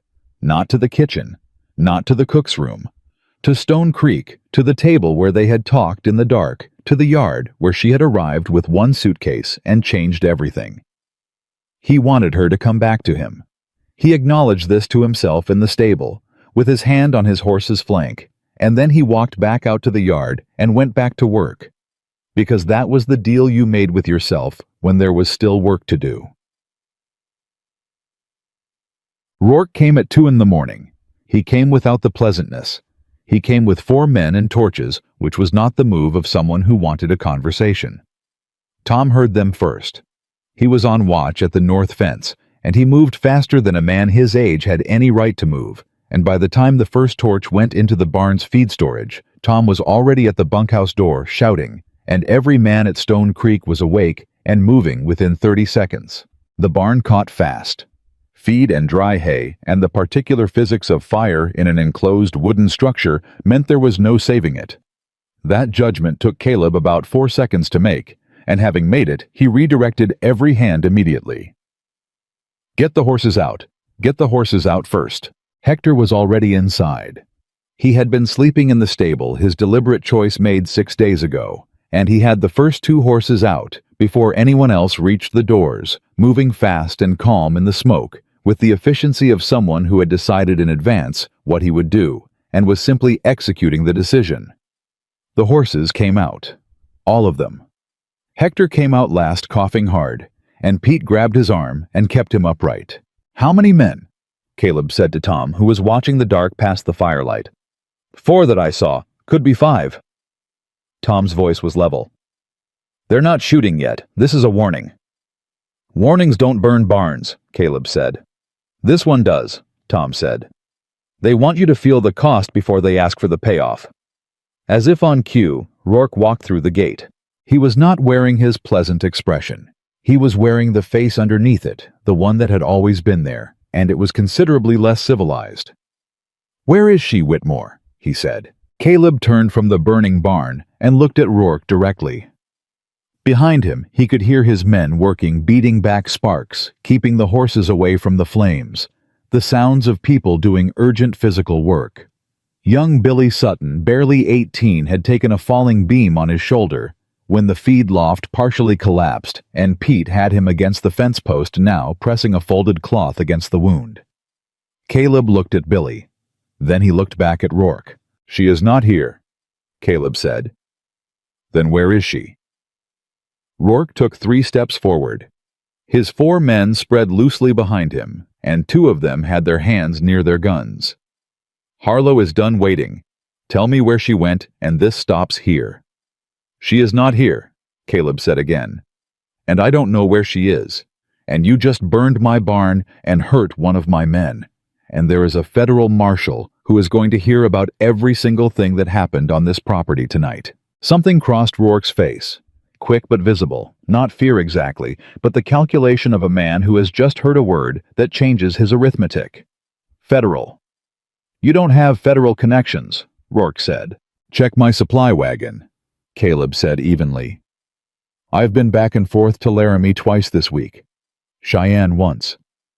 A man talks to people when he travels." He held Rourke's gaze.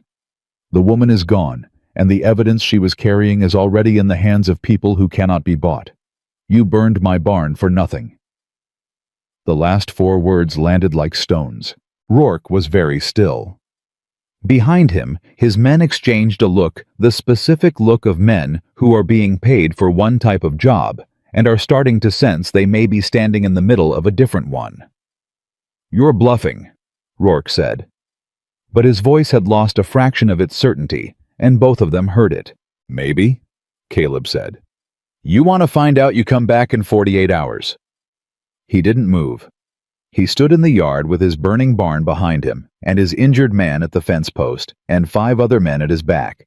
And he looked at Silas Rourke with the absolute calm of a man who has nothing left to lose, and has found unexpectedly that this is a form of freedom. And you better bring a lawyer. Rourke stared at him for a long moment. Then he turned. He said one word to his men, just one short and sharp, and they walked back through the gate. Caleb did not move until the sound of 5 horses faded completely into the dark. Then he turned to Pete. "How's Billy?" "Shoulder," Pete said. "Not the joint. It's going to hurt like hell, but he'll keep the arm." "Get him inside." Caleb looked at Tom. "Start a bucket line on the east wall. The barn's gone, but the stable's still ours." "Already on it," Tom said. Caleb walked to Billy, crouched beside him, and looked at the wound. Billy was white-faced and trying very hard not to show it, in the particular way of young men who have not yet learned that showing pain is not the same as weakness. "You did good," Caleb told him. "Getting the east door open? You did good." Billy nodded, not trusting his voice. Caleb stood up. He looked at the barn, what was left of it, the frame still standing, but the interior gone. The particular desolate sight of a structure that has been useful your whole life, reduced to geometry. His father had built that barn. He had fixed its roof twice and replaced its floor once and known every plank in it. He stood and looked at it and felt the loss, and then set the loss aside because there was work to do, and the loss would be there tomorrow just the same. He went to work. By the time the sun came up, the fire was fully out. The horses were secure. Billy's shoulder was wrapped, and every man on Stone Creek Ranch had been awake for 24 hours. They sat in the kitchen because the kitchen was where people went when they needed to be somewhere warm with other people. Anna's kitchen, as the men had taken to calling it, though not in front of Caleb or not thinking he could hear. Tom made coffee. It was not as good as Anna's coffee. Nobody said this, but the fact of it was present in the room. Hector sat with his hands around his mug and said, "Rourke will be back." "Yes," Caleb said, "but he'll be different when he comes back." "Scared men are more dangerous than confident ones," Tom said. "That depends on what they're scared of losing," Caleb said. "Rourke is scared of Harlow. As long as he thinks Harlow is the bigger threat, we're the smaller problem. But if Graves moves fast enough with the federal warrants—" He stopped. He looked at the table. Anna's table with the coffee ring she'd scrubbed off twice and somehow always came back. Then Rourke's calculation changes. Harlow stops being the bigger threat and starts being the thing that sinks him. And that's when men like Rourke start looking for the fastest way to be somewhere else. "You think he'll run?" Pete said. "I think he'll try," Caleb said. "And I think Graves needs to know about last night before Rourke gets the chance." He looked at Pete. Pete straightened. "I can ride." "You haven't slept." "Neither have you," Pete said. Caleb looked at the boy for a moment. A month ago, Pete Calloway had been sitting outside the bunkhouse alone every evening, 19 years old, and not sure he had a place anywhere.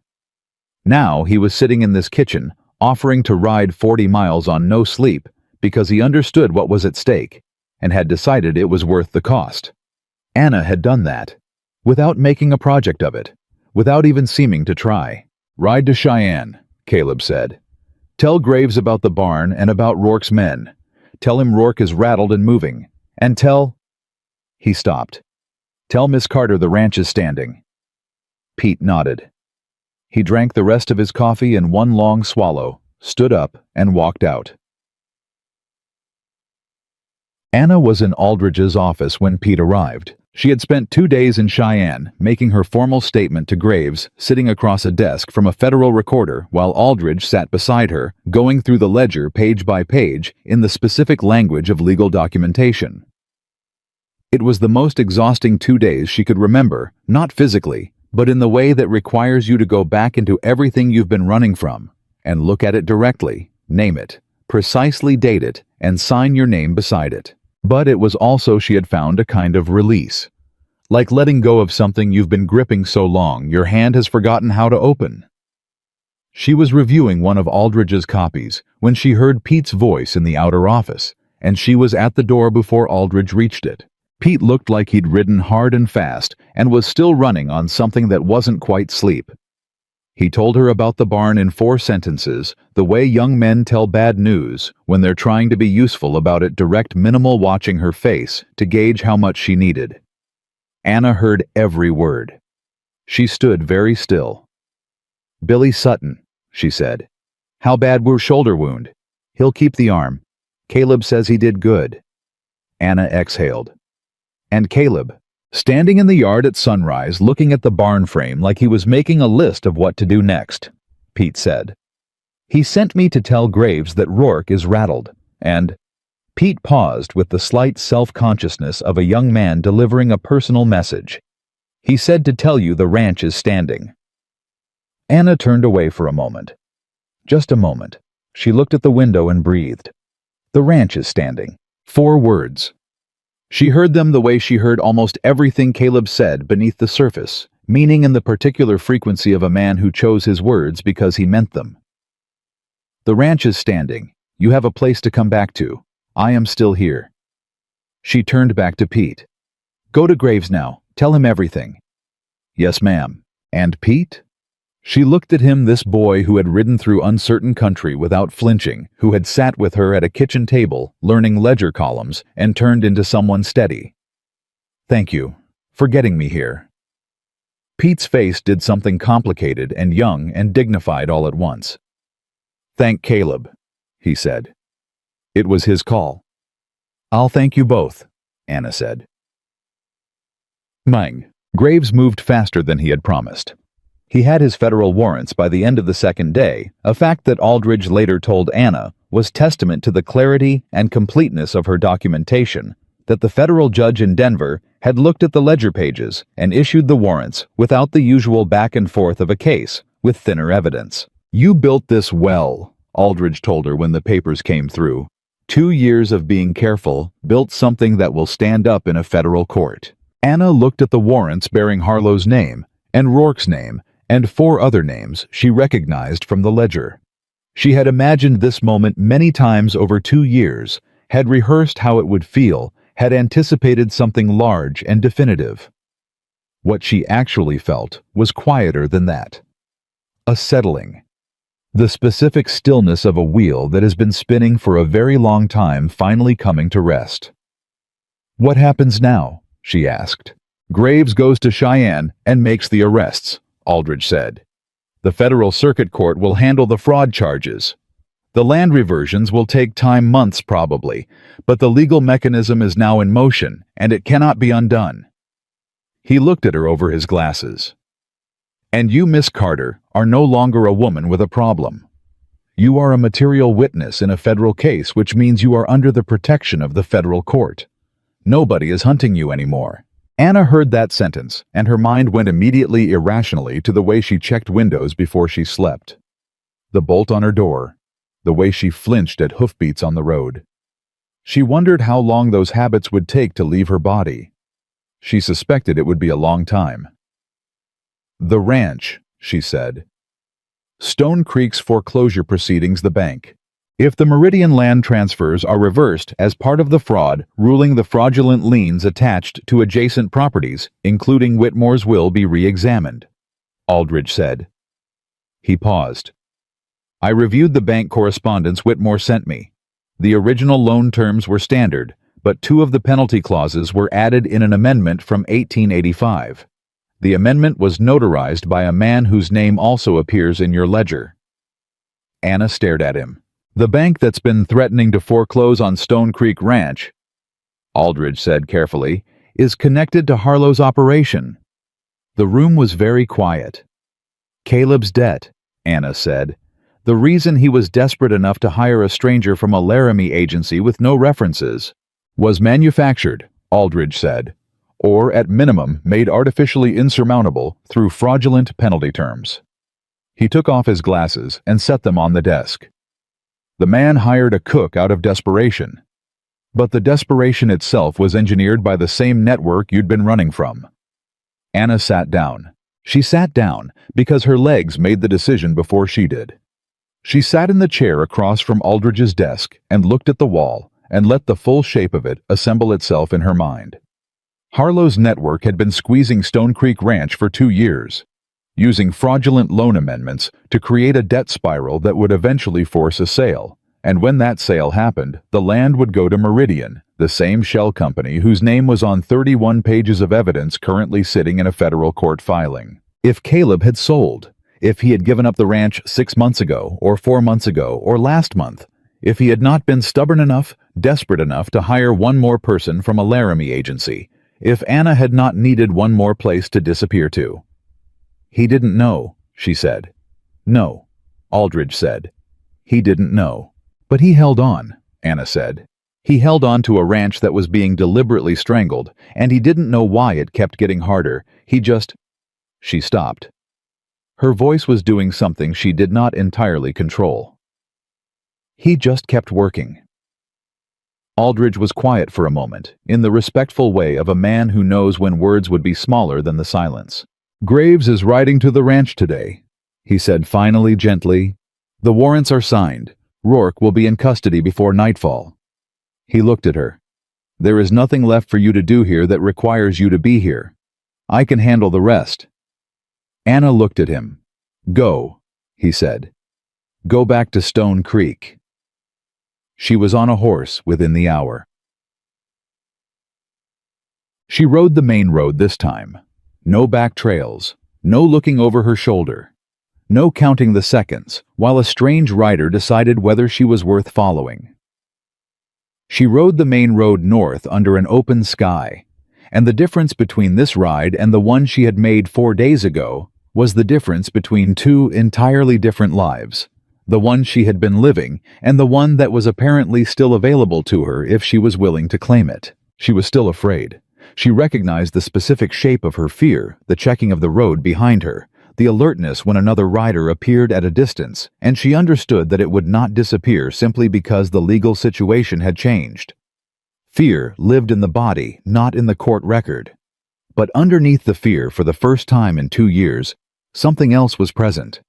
Something she had been so careful not to let in that she had almost forgotten its name. She was almost to the Stone Creek gate when she heard hoofbeats ahead of her, and every old reflex fired at once. She straightened her hand, moved her eyes, went to the road.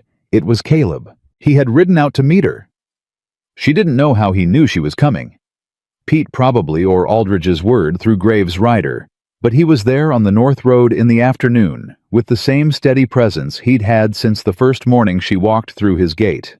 And when he pulled his horse up beside hers, he looked at her the way a man looks when he has spent several days not knowing something, and the not knowing has cost him. "You're all right," he said. Not a question. "I'm all right," Anna said. He looked at her for another moment, long enough that it became something other than assessment. "Graves is at the ranch," he said. "Rourke is in custody, 2 of his men also. The others ran." "Aldridge told me about the loan amendment," Anna said. "About Meridian." Something crossed Caleb's face, a rapid sequence of understanding and anger, and something raw underneath both. "The bank," he said slowly, "was part of it," Anna said. "Aldridge is already filing the challenge to the penalty clauses. He says the case is strong." She held his gaze.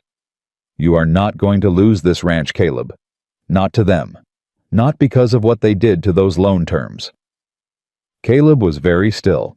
He looked at the road ahead, at the gate to Stone Creek, visible in the distance, at the land that had been his father's, and his before that, and had been quietly strangled for 2 years by men who thought it was theirs to take.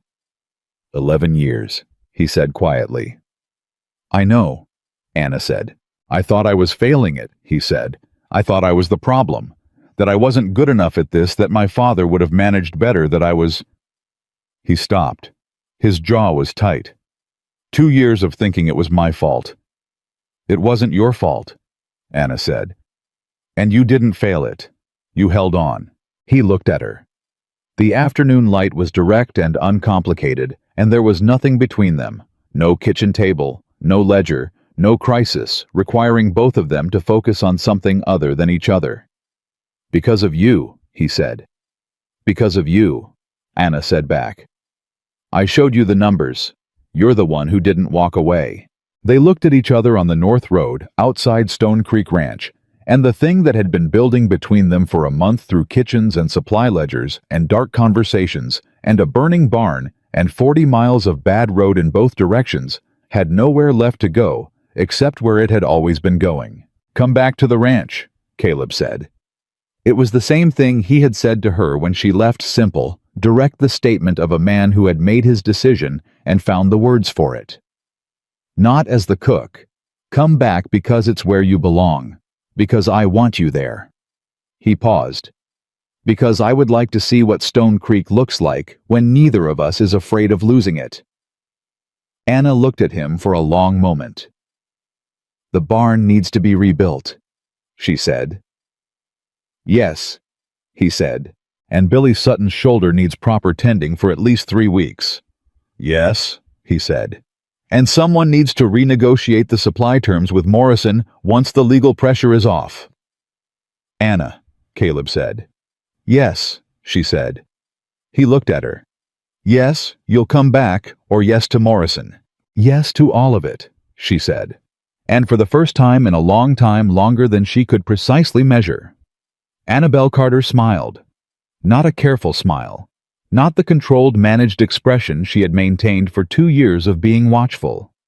A real one, the kind that starts somewhere behind the eyes and doesn't ask permission. Caleb looked at that smile and felt something in his chest that had been clenched for 11 years release, like a fist finally opening. They turned their horses toward the gate together and rode in. The first week after Rourke's arrest was the strangest week Stone Creek Ranch had ever known. Not because anything dramatic happened, because nothing did, and the absence of drama for people who had been braced for catastrophe was its own kind of disorientation. Graves and his federal deputies were thorough and quiet about their work. They came, they took statements, they documented the barn damage they wrote out. Aldridge sent word from Cheyenne every 2 days, first that Rourke had been formally charged, then that Harlow's St. Louis attorney had appeared, then that the attorney had looked at 31 pages of Anna's documentation and apparently spent 45 minutes in a private room before advising his client to consider the full weight of his situation. Harlow had not yet broken, but the walls were moving and everyone could hear it. The fraudulent loan amendment on Stone Creek's debt was already before a federal examiner. Aldridge's message on that was 4 words: looking strong, be patient. Patience was the hardest thing. Anna cooked. She kept the kitchen running, kept the men fed, kept the supply ledger current with the careful precision that had become over the past month the backbone of the ranch's daily order. But something had shifted in how she moved through the house. She no longer checked the kitchen window when hoofbeats came up the road. She still bolted her door at night. That habit ran too deep to dissolve in a week, but she had noticed on the 3rd night that she had forgotten to check the window before she slept, and that the forgetting had not killed her. Small things. But she was a woman who understood that small things were how large things changed. Caleb noticed all of it. He watched her the way he'd always watched her, not intrusively, not with the particular hunger of a man performing patience, but with the steady attention of someone who cares about what they're seeing. He noticed when she laughed at something Tom said at supper and didn't pull the laugh back quickly the way she used to. He noticed when she sat on the porch in the evening instead of going straight to her room. He noticed when she started a small kitchen garden at the side of the house. Nothing announced, just a patch of turned earth one morning where there hadn't been one the day before. He didn't say anything about the garden. He just made sure Pete didn't step on it. Billy Sutton's shoulder healed slower than his pride would have preferred. He was 19, and being kept from riding by a cook's firm instruction was an indignity he bore with visible effort. Anna changed the dressing every morning, checked for fever, told him flatly when he tried to get back on a horse on day 5 that he could make that choice and lose full use of the shoulder in 2 years, or he could sit for 2 more weeks and keep it. She said it the way she said most things. No drama, no softening, just the fact and the choice. Billy sat. By day 8, he was at the kitchen table helping Pete with the ledger work because Anna had put a pen in his good hand and said, "You can't ride, you can count." And that was the end of his idle recovery. Caleb watched this from the doorway one afternoon and said nothing. But when he passed Tom in the yard, Tom said without prompting, "She's building something." "I know," Caleb said. "Not just the ranch," Tom said. Caleb looked at him. Tom had the expression of a man who has earned the right to say things directly. "11 years I've watched you run this place like a man serving a sentence," he said. "Head down, work hard, trust nothing that might leave." He paused. "She's not leaving." "I know," Caleb said again. His voice was quieter this time. "You going to do something about that?" Tom said. "Or are you going to keep watching her from doorways?" Caleb looked at the old man for a long moment.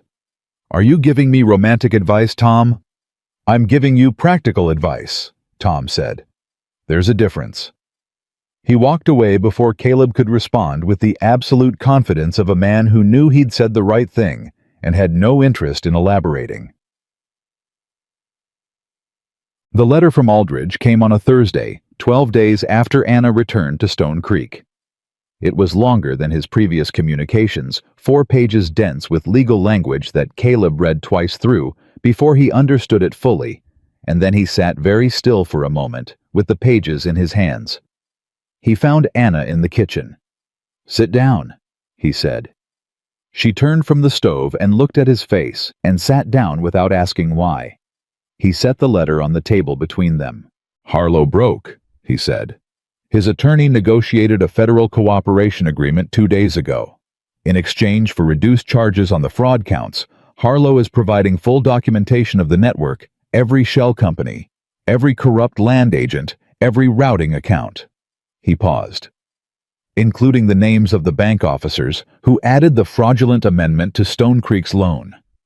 Anna looked at the letter. "The federal examiner has already ruled the penalty clauses void," Caleb said. "The base loan terms stand, but the manufactured debt, the penalties that were compounding every month are gone. Aldridge calculates that Stone Creek's actual obligation, without the fraudulent additions, is manageable over 3 years at standard terms." He stopped.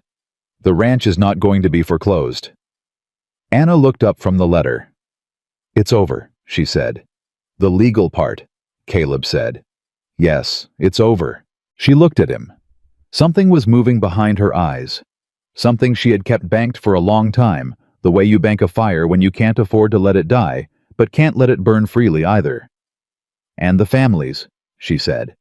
"The 46 families from the contracts. Aldridge says the federal ruling will trigger a review of all land transfers made under Meridian and its related companies, going back to 1882, Caleb said. "Some of those reversions will take years. Some families won't be able to come back to land that's already been built over, but Aldridge says the compensation proceedings." He ran his finger down a paragraph.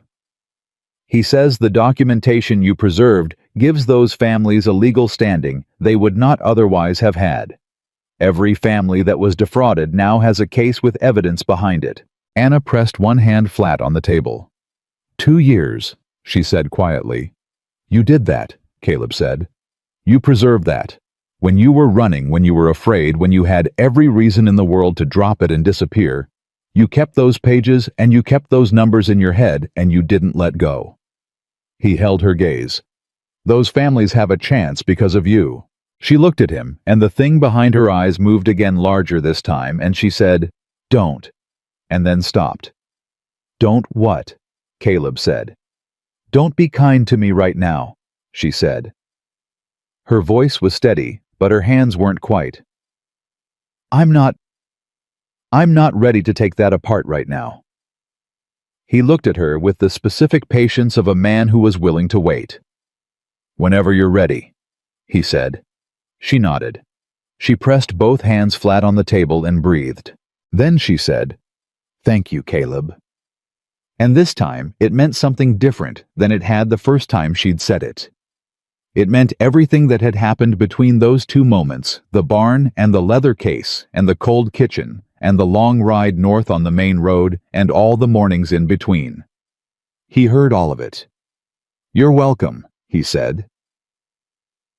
The barn raising happened on a Saturday in September. Word had gotten out the way word gets out in ranch country through supply runs and crossroads conversations, and the particular speed of news that involves a man.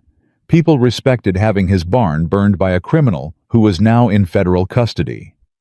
By 7 in the morning, 11 neighboring families had come through the gate with tools and lumber and covered dishes, and by 8 o'clock, the yard of Stone Creek Ranch was full of people working. Anna had been cooking since 4 in the morning. She had recruited Billy, shoulder still bandaged but functional, and Pete and Hector's wife Maria, who had appeared at the gate at dawn with 2 daughters and a cast-iron pot the size of a small barrel. They had taken over the kitchen in the coordinated way of people who have cooked for large groups before and know that the work is not about the food but about the timing. Caleb spent the morning on the new barn frame up in the structure with the other men working with the physical focus that hard construction demands, and that he had always found useful for clearing his head. Tom was below directing the lumber placement with the authority of a man who had raised 3 barns in his life and had opinions about all of them. Around mid-morning, Hendricks, the mill owner from the next county, appeared beside Caleb on the frame and said while driving a nail, "Heard about what that Rourke did to your supply accounts. Morrison's been charging half the ranches in this county over rate. Lot of us had the same problem." "I know," Caleb said.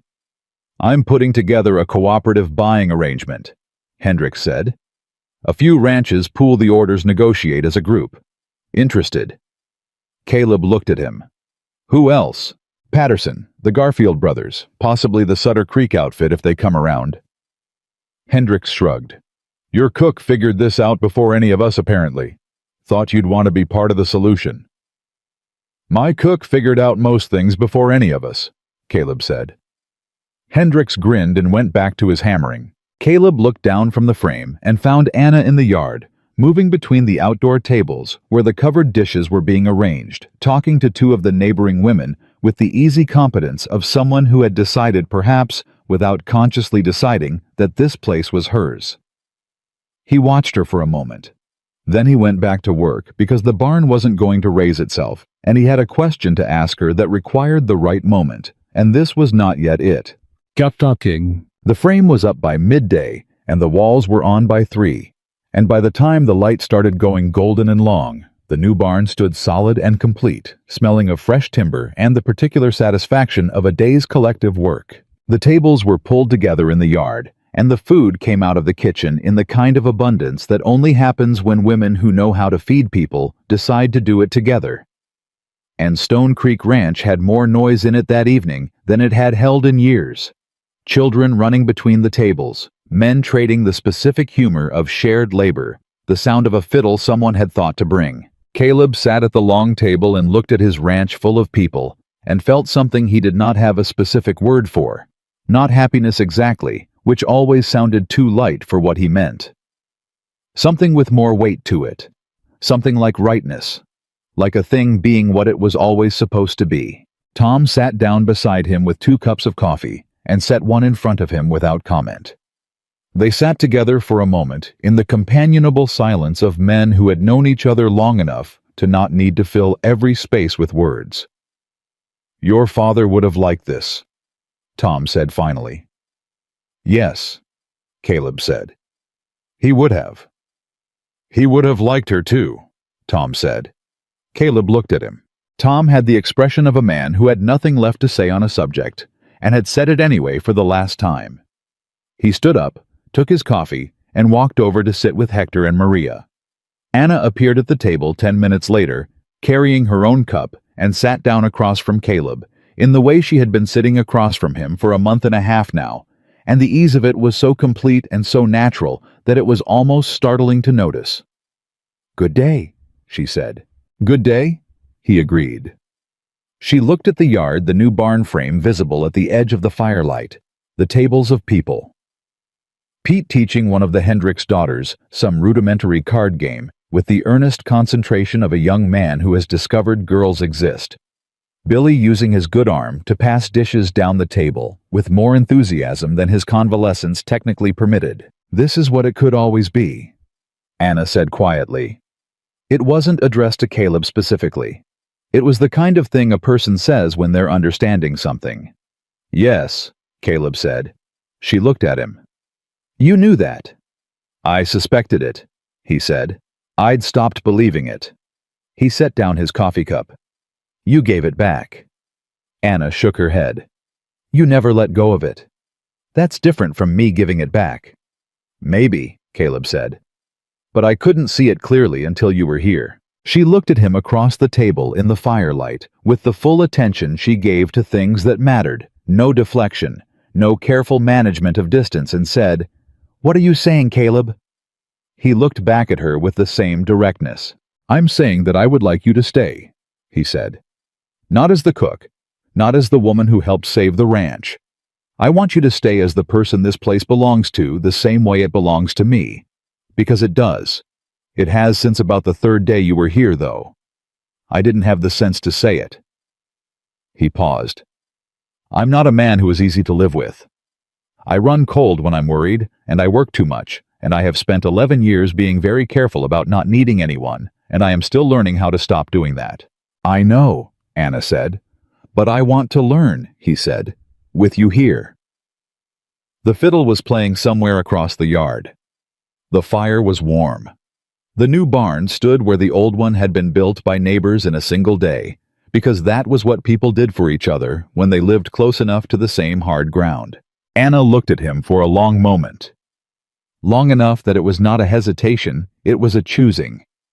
The deliberate, clear-eyed act of a person who has been careful for so long that choosing freely feels like a skill that needs to be practiced consciously. I'm not easy either, she said. I check windows before I sleep, and I flinch at strangers, and I have spent 2 years being afraid, and I don't know how long it will take for those habits to leave me. I know, Caleb said. And I will argue with you about the supply accounts, she said. I'm counting on it, he said. And I think Hector deserves a wage increase, and I intend to tell you so regardless of whether you ask my opinion. Anna, Caleb said. She looked at him. Stay, he said. Just that. She breathed. The fire crackled. Across the yard, Pete won whatever card game he'd been playing, and the Hendricks girl laughed, and Tom was saying something to Hector that made Hector shake his head with a smile, and the ranch was full of the sound of people who had decided this place was worth their time. Yes, Anna said. I'll stay. 10. 3 months later, the kitchen garden had spread to twice its original size and was threatening to go a third time if no one made a decision about where to put the fence. The bunkhouse had a reading shelf, 3 books, and a growing stack of almanacs installed at Billy Sutton's insistence and Anna's encouragement, and Pete Calloway had started writing letters to the Federal Land Commission on behalf of 2 neighboring families whose reversal claims were moving slowly. Hector had his wage increase. He had not asked for it. It had appeared in his envelope one Friday with a single line from Caleb in the margin overdue. Hector had folded it, put it in his pocket, and said nothing about it, which meant everything. The supply cooperative with Hendricks and Patterson and the Garfield brothers had reduced the Stone Creek supply cost by 11% in its first quarter. Anna had predicted 9. She did not say I told you so, but the margin note she added to the supply ledger said actual savings. 11%, projected 9% difference satisfactory, which communicated the same information in her own language. Caleb read it and smiled at the ledger in the way a man smiles when he is alone and not performing anything for anyone. He asked her in the yard, not a special occasion, not a planned moment with arrangements made. A Tuesday morning in October when the air had gone sharp and the light was the particular thin gold of a Wyoming autumn, and Anna was coming in from the garden with her hands full of the last of the season's herbs, and Caleb was coming out of the stable, and they met in the middle of the yard, the way they met most mornings, easily, naturally, with the specific comfort of 2 people who have become the most familiar part of each other's days. He stopped. She stopped. She looked at his face and knew immediately that something had shifted in it, and she waited. I have been thinking about how to do this properly, Caleb said. And I've decided that properly for us is just directly because that's what we've always done. Anna looked at him. I would like to marry you, he said. I would like you to be my wife, and the person this ranch belongs to with me, and I would like to stop coming up with excuses to be in the same room with you, and simply be in the same room with you, because we live in the same house as the same family." He paused. "I know that's a plain way to say it." "It's exactly the right way to say it," Anna said. "Is that a yes?" She looked at him. This man who had offered her work when she needed it, who had listened when she told him the truth, who had stood in a supply store in Laramie and looked a dangerous man in the eye without flinching, who had sat on porch steps in the dark, waiting for news of her, and then ridden out to meet her on the road, because waiting had reached its limit. This man who was still learning to stop being alone, and was doing it with the same stubborn, steady effort he brought to everything. "That's a yes," Anna said. He crossed the remaining 2 steps between them and kissed her in the middle of the yard on a Tuesday morning in October, with her hands full of herbs and the new barn standing solid behind them, and the ranch breathing around them in its ordinary working way. It was not a desperate kiss, not the clinging urgency of a man who had almost lost everything. It was the kiss of a man who had made his choice with his eyes open and was not afraid of what came next. When they separated, Anna looked at him. "We still need to discuss the fence line for the garden," she said. Caleb laughed. A real one, the full unguarded kind that had been coming back to him in pieces over the past months and now arrived complete. "Yes," he said. "We do." The quiet ranch cook who had arrived at Stone Creek with 1 suitcase and no future visible in front of her became the heart of everything the ranch was and would become. The lonely rancher who had believed for 11 years that love was a thing that left that the people you counted on eventually chose somewhere else. Somewhere they could breathe, somewhere that wasn't here. Learned the only thing that had ever really needed learning, that the right person does not leave because they have found where they belong. That belonging is not a feeling. It is a decision made every morning in a kitchen that smells like coffee and cornbread beside a person who chose to stay. Stone Creek Ranch did not become something extraordinary. It became something better than that, a home where the work was shared, and the table was full, and the ledger balanced, and the people who sat down to supper at the end of the day had chosen each other freely, without desperation, without transaction, without the fear that love was a debt that would eventually come due. That was enough. That was everything.